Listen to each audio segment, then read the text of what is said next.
नमस्कार, स्वागत है आपका और मैं हूं आपके साथ शुभेंदु सिंह। मध्य प्रदेश और छत्तीसगढ़ में कोरोना काल में ठगी के मामलों में बढ़ोतरी हुई है। आलम यह है कि ठगी करने वाले मंत्रियों नेताओं के नाम से लोगों को अपना शिकार बना रहे हैं, तो वहीं पुलिस वालों को भी ये नहीं छोड़ रहे हैं। मध्य प्रदेश के भोपाल, इंदौर, जबलपुर, ग्वालियर के साथ तमाम शहरों में ठगों का गिरोह सक्रिय हो चुका है, जो कभी ट्रांसफर पोस्टिंग के नाम पर तो कभी नौकरी देने के नाम पर, कभी ऑनलाइन ठगी के जरिए लोगों को ठगने का काम कर रहा है। पिछले दिनों मध्य प्रदेश के 2 मंत्रियों के नाम पर ठगी करने वाले आरोपी को पुलिस ने गिरफ्तार कर लिया। आरोपी अपने को दोनों मंत्रियों का निजी सचिव बता करके लोगों को ट्रांसफर पोस्टिंग के नाम पर झांसा दिया करता था। उसके बाद भोपाल सांसद साध्वी प्रज्ञा ठाकुर समेत 4 सांसद और 1 विधायक के नाम से कर्मचारियों को ट्रांसफर का झांसा देकर उनके साथ ठगी की गई। और ऐसे ही इंदौर के देवी अहिल्याबाई इंटरनेशनल एयरपोर्ट पर केंद्रीय मंत्री का रिश्तेदार बता करके एयरपोर्ट पर वीआईपी सुविधा लेने वाले व्यक्ति के खिलाफ एरोड्रम थाना पुलिस ने धोखाधड़ी का केस दर्ज किया। उधर ऑनलाइन ठगी के मामले की गूंज छत्तीसगढ़ विधानसभा में भी सुनाई दी है और आज इसी मुद्दे पर हम बात करेंगे। हमारे साथ आई एक्सपर्ट आप जुड़ेंगे, जिनसे हम ये जानने की कोशिश करेंगे कि आखिर कैसे ठगों के फर्जीवाड़े से बचा जाए। लेकिन उससे पहले भोपाल से सांसद और विधायकों के नाम पर हुई इस ठगी के मामले में मुख्यमंत्री के ओएसडी मकरंद देउस्कर ने और साथ ही साथ पुलिस अधिकारियों का इस विषय पर आखिर कहना क्या है, जरा सबसे पहले आपको सुनाते हैं।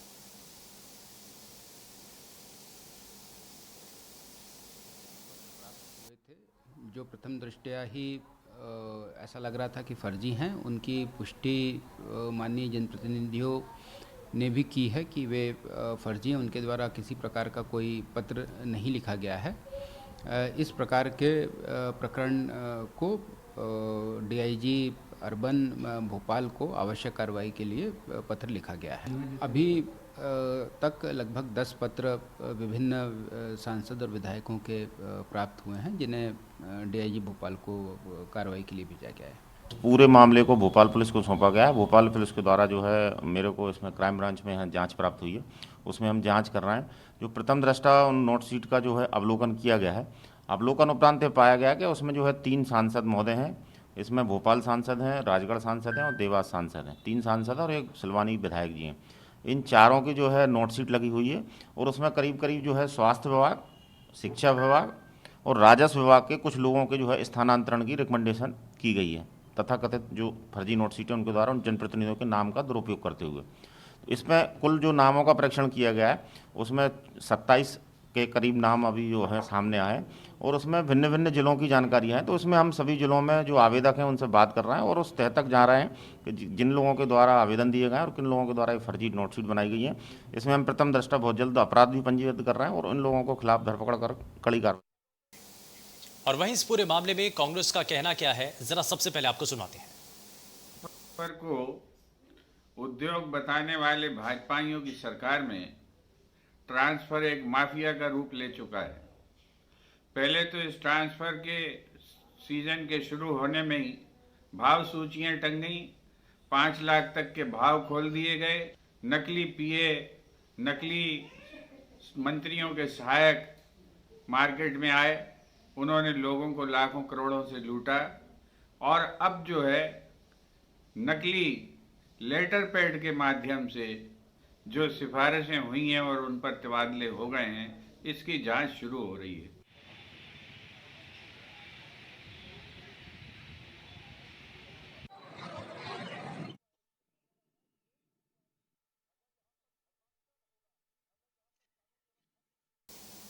तो जिस तरीके से मौजूदा वक्त में ऑनलाइन धोखाधड़ी शुरू हुई है, उसको लेकर के कई गिरोह इस वक्त सक्रिय बताए जा रहे हैं, जो कि सीधे सीधे इस वक्त 3 सांसदों और 1 विधायक को प्रभावित करते हैं।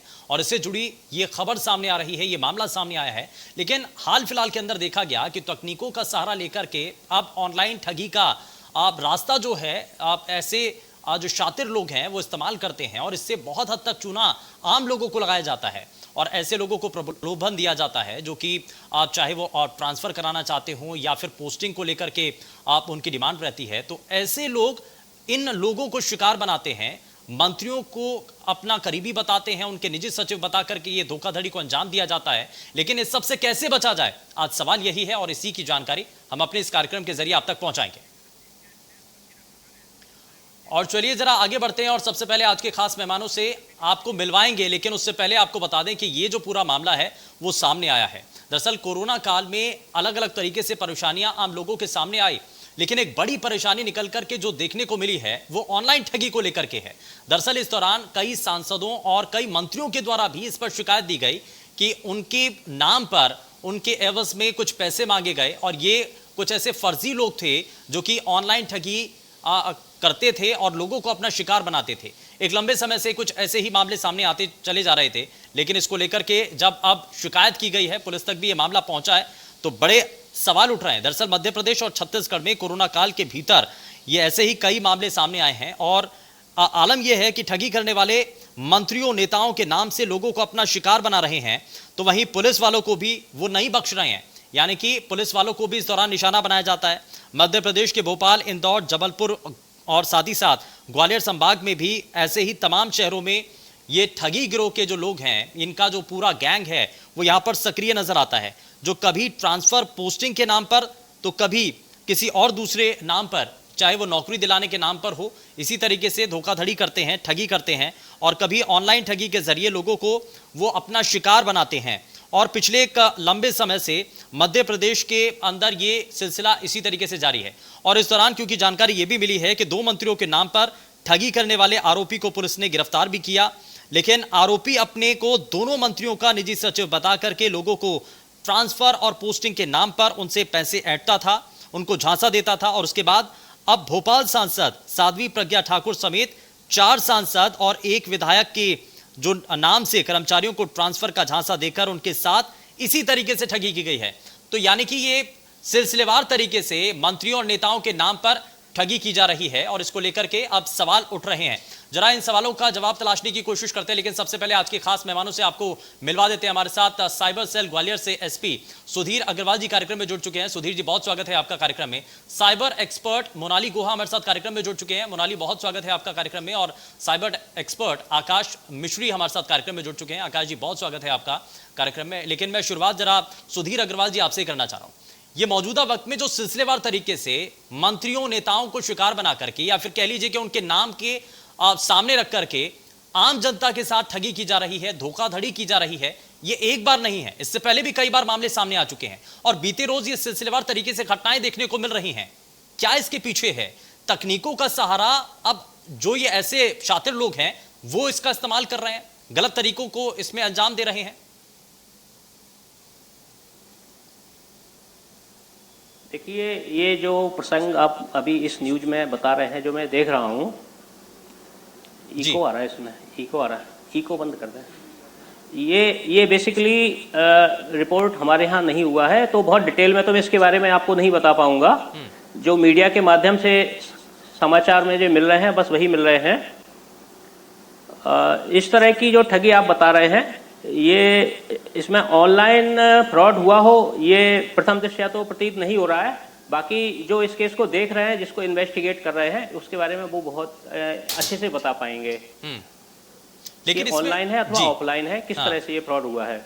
ठीक है, लेकिन ये क्या होता है कि सोशल नेटवर्किंग साइट पर जाकर के मंत्रियों नेताओं को अपना करीब बता करके, उनका आप बहुत करीबी बता करके ट्रांसफर हो, चाहे वो पोस्टिंग हो, इन सभी चीज़ों को लेकर के लोगों को झांसे में लिया जाता है और उनसे पैसे भी ले लिए जाते हैं। वो ऑनलाइन ट्रांसफर करवा लिए जाते हैं, अपने अकाउंट में पैसे ट्रांसफर कर लिए जाते हैं, लेकिन उसके बाद में वो गायब हो जाते हैं। और ऐसी कई शिकायतें मिली हैं, सिलसिलेवार तरीके से मिली हैं। इस तरह की कोई भी शिकायत मेरे पास तो एक्चुअली में नहीं है, लेकिन जो आप बता रहे हैं यदि ऐसा जो कोई भी कर रहे हैं तो वो निश्चित रूप से अपराध की श्रेणी में आता है और उसकी शिकायत होने पर, जैसा आपने भी बताया, भोपाल पुलिस के द्वारा इसमें कार्रवाई भी की जा रही है। ठीक है, मैं जरा आगे बढ़ता हूं। मोनाली गुहा, ऐसे जब मामले सामने आते हैं तो सबसे पहले सावधानी क्या बरतनी चाहिए? अब लोगों के मन में भी डर है क्योंकि अब देखा जा रहा है कि सोशल नेटवर्किंग साइट्स के जरिए भी ऐसे कुछ गिरोह सक्रिय हो चुके हैं जो कि लोगों को झांसा दे करके आप उनके अकाउंट से पैसे निकाल लेते हैं। इससे बचा कैसे जाए? लोगों के मन में सवाल यही है।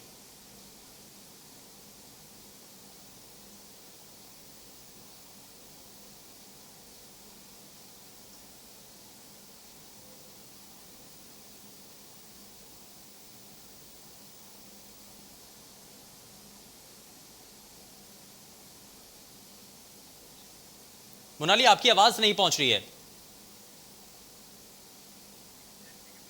चलिए ठीक है, मोनाली मैं वापस से रुख करूंगा आपका, लेकिन सुधीर अग्रवाल जी, अब ऐसे मामलों में बचा कैसे जाए? लोगों को हिदायत क्या देनी चाहिए, किन बातों का आम जनता को ध्यान रखना होगा?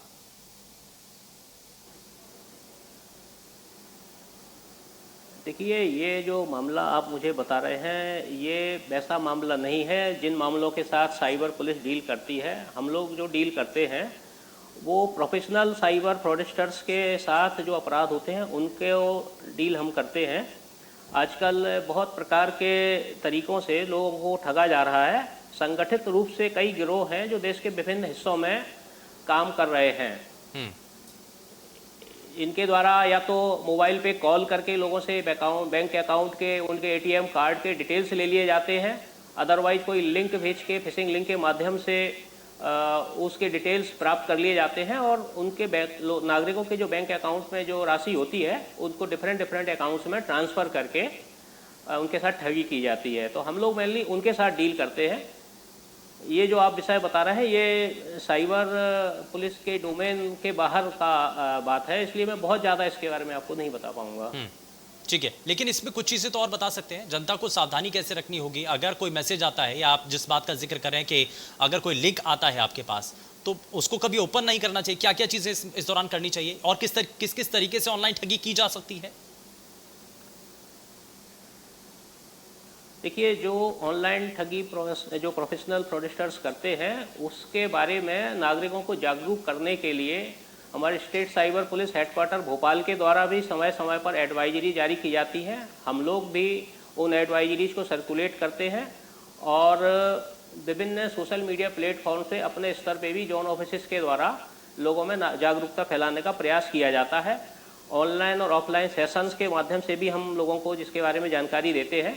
यहाँ चूँकि एक बहुत बड़ा बेस है आपका दर्शकों का, तो मैं ये बताना चाहता हूँ कि जब भी किसी फ़ोन कॉल के माध्यम से, मोबाइल के माध्यम से साइबर फ्रॉडस्टर्स द्वारा प्रायः करते क्या है कि वो बैंक अधिकारी बन के कॉल करते हैं कि आपका बैंक अकाउंट बंद होने वाला है, आपका ATM कार्ड ब्लॉक होने वाला है, KYC अपडेशन की ज़रूरत है।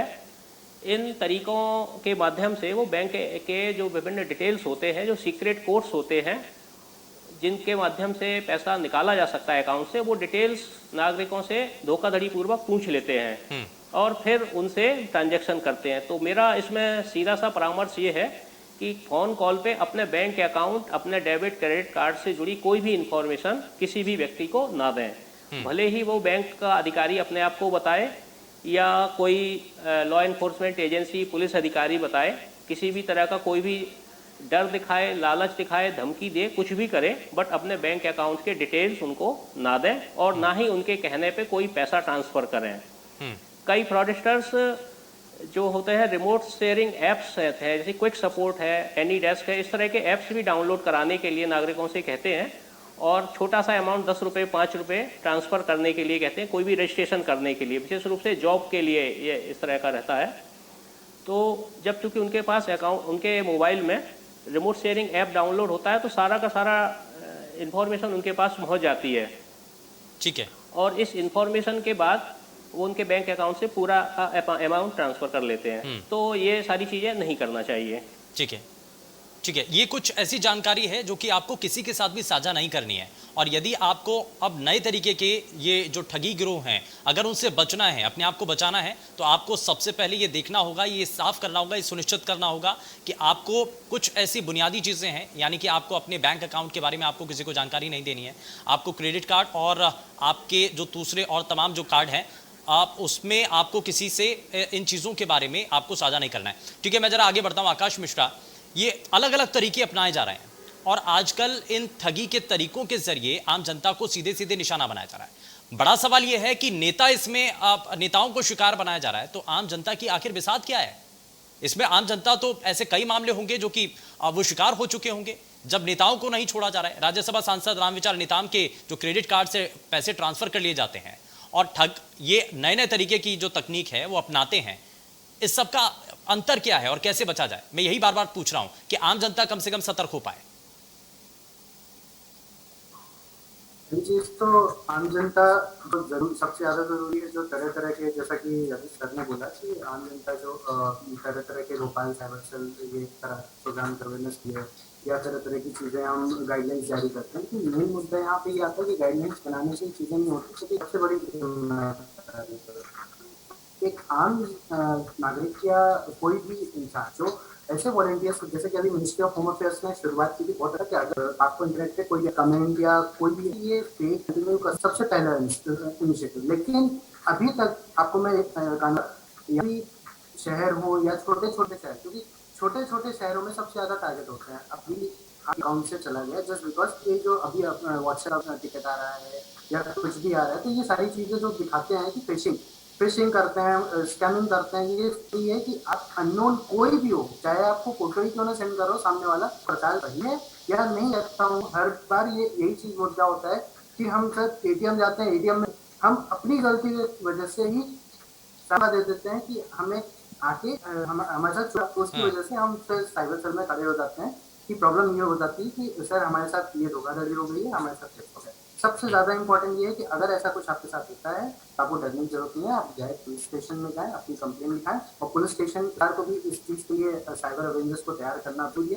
तरह तरह के टेक्नोलॉजी अपडेट हो रहे हैं, तरह तरह के सॉफ्टवेयर आ रहे हैं, तरह तरह की चीजें कोडिंग डिकोडिंग सारी चीजें बढ़ रही है, तो हमें सबसे ज्यादा जरूरी है कि अपना जो इंफ्रास्ट्रक्चर है वो स्ट्रॉन्ग करना चाहिए। ठीक है, मैं जरा मोनाली गुहा आपके पास भी आता हूँ। कोरोना का फायदा शातिर लोग उठा रहे हैं, ठग उठा रहे हैं और वो साइबर क्राइम कर रहे हैं, और बीते कुछ समय से ये साइबर क्राइम के मामले बहुत तेजी के साथ बढ़े हैं।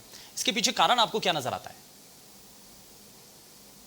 इसके पीछे सबसे बड़ा कारण है जनता में जो अवेयरनेस की कमी है, क्योंकि आज आप देखेंगे ज्यादातर, हम भी अभी काफी समय से ऑब्जर्व कर रहे हैं, आज के समय के जो साइबर अपराध हो रहे हैं उनका सीधा संबंध ज्यादातर फाइनेंशियल फ्रॉड से रिलेटेड है। तो हैं जो या तो सीनियर सिटीजन है, क्योंकि उनको भी पता है क्रिमिनल्स को भी कि पैसे जो होंगे वो किसी सीनियर सिटीजन के खाते में होंगे या किसी ऐसे व्यक्ति के खाते में होंगे, ज्यादा पैसे जो काम करता है, जो कमाता है। लेकिन यहाँ पर एक छोटी सी जो कहते हैं कि कमी है सिटीजन्स में, मैं ये चीज कहूंगी कि वो टेक्नोलॉजी को अडॉप्ट तो कर लेते हैं, उनका इस्तेमाल तो वो करते हैं, लेकिन सुरक्षा के लिए जो जरूरी सावधानियां रखनी चाहिए, जो जरूरी सेटिंग्स उनको करनी चाहिए और जिन चीजों के लिए अवेयर रहना चाहिए, वो जनता कहीं ना कहीं लैक कर रही है, वो कहीं ना कहीं उस चीज से पीछे हट रहे हैं। तो पहली जिम्मेदारी यहाँ पर जनता की है कि अगर आप कोई भी टेक्नोलॉजी का इस्तेमाल करते हैं तो सबसे पहले उसके डूज एंड डोंट्स को जाने।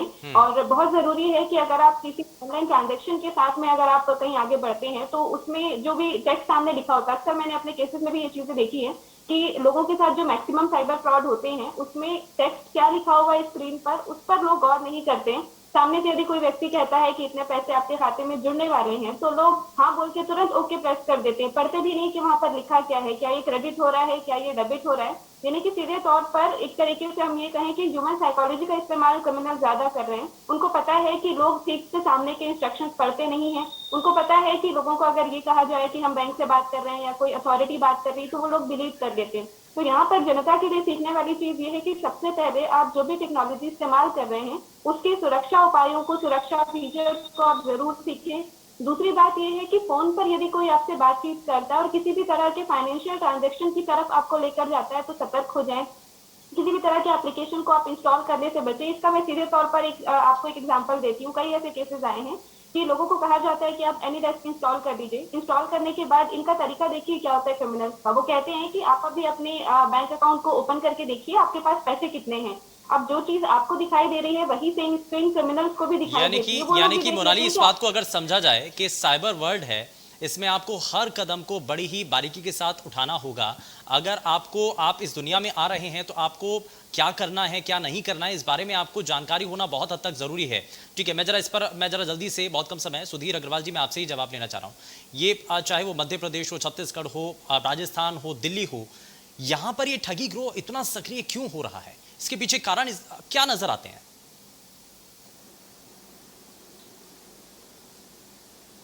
देखिए शुभेंदु जी, आपने बहुत अच्छी बात कही। साइबर वर्ल्ड एक शब्द आपने यूज किया। मैं हमेशा इस बात को कहता हूं और मानता हूं, और ये बात सत्य है कि हम आज दो तरह की दुनिया में एक साथ जीवन व्यतीत कर रहे हैं। एक वो दुनिया है जिसमें हम रहते हैं, जीवन यापन करते हैं, और दूसरी वो दुनिया है जिसको हम साइबर स्पेस कहते हैं, साइबर वर्ल्ड कहते हैं। अब संयोग से इंटरनेट और मोबाइल फ़ोन का बहुत ज़्यादा उपयोग बढ़ने के साथ साथ फ्रीक्वेंटली हम साइबर स्पेस में आते जाते रहते हैं, और बल्कि कहना चाहिए पैरेलली हम दोनों संसार में एक साथ जीवन व्यतीत कर रहे हैं।